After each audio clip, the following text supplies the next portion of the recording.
안녕하세요. 독박연구소입니다. 제가 올려놓은 영상 중에 이 전세보증금에 관한 내용들을 보시고 도대체 집주인이 보증금을 왜 안 주는지 문의를 주시는 분들이 많으신데요. 이 아파트왕, 빌라왕 이런 말 많이 들어보셨을 텐데, 이 전세나 월세, 이 부동산을 계약할 때나 이 주변에서 저 사장님은 아파트, 빌라가 10채나 된대, 이런 얘기를 들으면 부럽기도 하고 이 자괴감도 들 텐데, 이런 분들이 진짜 부자일까요? 물론 정말 돈이 많으신 분들도 계시겠지만 대부분 갭 투자를 하시는 분들인데요.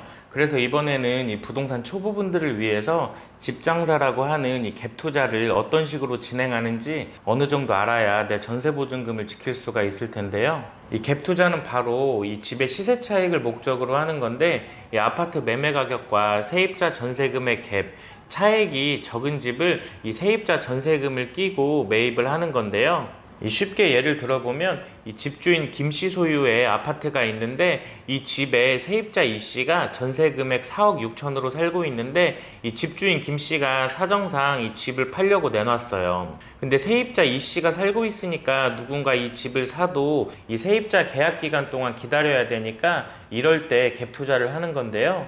아파트 시세가 5억이라면 이 갭 투자자인 새 집주인 박 씨가 5억에 이 집을 사게 돼요. 그럼 세입자 이 씨의 전세보증금 4억 6천은 나중에 전세계약 기간이 끝나고 나서 이 새 집주인인 박 씨가 돌려주면 되는데요. 그럼 박 씨가 이 집을 사면서 필요한 돈은 이 매매금액 5억에서 전세금 4억 6천을 뺀 이 4천만 원만 있으면 이렇게 집을 살 수가 있는데, 물론 추가로 이 취득세나 이전 비용, 수수료 이런 취득 비용이 발생하는데, 이 취득세는 매매 금액에 따라 다르고 이 조정 대상 지역 여부나 다주택자에 해당되면 8%에서 12%까지 중과세를 맞기도 하는데, 이 취득세는 케이스마다 금액이 달라질 수 있다는 점은 참고하시고요. 이렇게 적은 금액으로 이 세입자를 승계받으면서 집을 사는 걸 갭 투자라고 하는데, 이 전세 세입자가 없을 때도 이 갭 투자를 할 수 있는데요. 이 집을 매매 후에 전세 세입자를 구하는 방식인데, 집을 먼저 매입하려면 이 목돈이 들어가니까 이런 식으로 진행을 하게 되는데, 이 세입자를 구해서 전세 잔금을 받아서 이 매매 잔금을 지급하는데, 이걸 모두 같은 날에 진행을 하게 돼요. 예를 들어서 이 김씨 소유의 아파트를 이 박 씨가 5억에 매입한다면, 이 1월 1일 날 매매 금액의 10%인 계약금 5천을 이렇게 김 씨한테 주고, 이 잔금 날을 최대한 늦게 잡아서 4월 1일 날 잔금 4억 5천을 주기로 했다면, 이 계약하고 잔금일 전에 이 전세 세입자를 구하는 방식인데요. 이렇게 전세금 4억 6천으로 세입자를 구해서 이 전세잔금일을 매매잔금일과 같은 날로 맞춰놓고, 이 갭 투자자 박 씨는 전세금 4억 6천을 받아서 같은 날 매매잔금을 지급하는 방식으로 갭 투자를 하는데요. 이런 방법을 많이들 이용하는데 단점도 있어요. 집을 먼저 계약하고 계약금도 지급했는데, 이 잔금날까지 이 전세 세입자를 못 구하면 이 계약금을 날릴 수도 있는데요. 그래서 이런 식으로 갭 투자를 할 때는 이 잔금날을 최대한 길게 잡고 그동안 여유 있게 이 전세 세입자를 구할 수도 있다는 점은 참고하시고요. 이렇게 적은 금액으로 갭 투자를 해서 집을 여러 채씩, 수십 채씩 가질 수가 있는데, 요즘에는 전세가랑 매매가랑 똑같은 경우도 많아요. 그런 집은 거의 대부분 갭 투자 물건이라고 생각하시면 되는데요.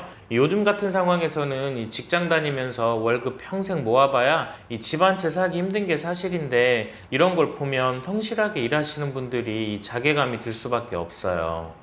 이 갭 투자로 5억에서 7억으로 2억이 올랐다면, 이 오른 만큼 양도세 납부에도 이 반타작은 한다고 흔히들 말하는데요. 이렇게 갭 투자해서 10채를 샀는데 2억씩 오르면 뭐 세상이 아름답게 보이겠죠. 그런데 이렇게 집값이 떨어지는 경우도 있는데요. 이 갭 투자로 5억 주고 샀는데 이 전세 한 바퀴를 돌리니까 1억이 떨어질 수도 있는데, 그래도 어쩔 수 없죠. 이 선택도 갭 투자자 본인이 했고 책임도 본인이 져야 되니까. 실제로 몇 년 전에 지인분이 이 지방에 있는 아파트 몇 채를 사서 이 전세 세입자를 넣고 갭 투자를 했는데, 이 매매가 잘 안 돼서 2년 만에 한 1억 정도를 손해보고 정리하신 분이 있는데, 그때 그 전세보증금을 못 돌려줘서 이 세입자한테 협박도 당하고 무서웠다고 지금은 열심히 회사 다니시는 분이 있는데요. 그분처럼 어떻게든 자기 돈으로 이 세입자 전세보증금을 돌려주고 해결해주는 분들이 많지는 않은데요. 이 자본금 없이 무리하게 여러 채를 갭 투자해서 이 집값이 떨어지면 이 세입자 전세보증금을 못 돌려주니까 대부분 이 나몰라라 만세를 부르시는 분들이 은근히 많아요. 이런 물건들이 경매에도 자주 나오게 되는데요. 결국에는 무리한 갭 투자자 때문에 이 임차인만 손해를 보게 돼요. 그래서 갭 투자를 하실 때는 친구 따라서, 지인 따라서 아무렇게나 하지 마시고, 향후 집값이 떨어지더라도 이 세입자 보증금을 돌려줄 수 있는 자본 계획을 잘 세우시고, 이 투자 관심 지역을 정하고, 이 현장 임장 활동을 통해서 시장 흐름이나 향후 아파트 공급 상황도 면밀하게 살펴보시고, 이 취득세나 양도세, 각종 세금도 미리 확인을 해보시고요. 이 임차인 입장에서 전세로 들어갈 때는 이 집이 많다고 자랑하는 갭 투자자 물건은 피하시는 게 좋은데요.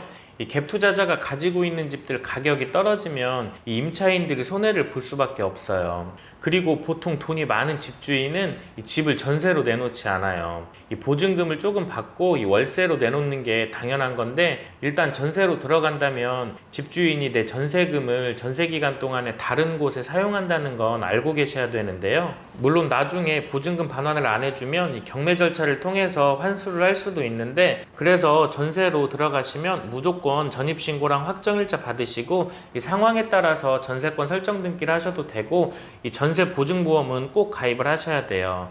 이 전세 보증보험 가입이 안 되는 집은 들어가시면 안 되는데, 이 전세 계약 하실 때 특이하게 이 전세 보증보험 가입이 안 되면 조건 없이 계약금을 반환한다, 이런 특약을 꼭 넣어 주셔야 돼요. 이 갭 투자에 대해서 알아봤는데요. 이 갭 투자를 했을 때는 이 결과와 책임까지도 언제나 나의 몫이라는 점 기억하시고, 이번 영상도 시청해 주셔서 감사드리고, 다음에 더 필요한 내용으로 찾아뵙겠습니다. 감사합니다.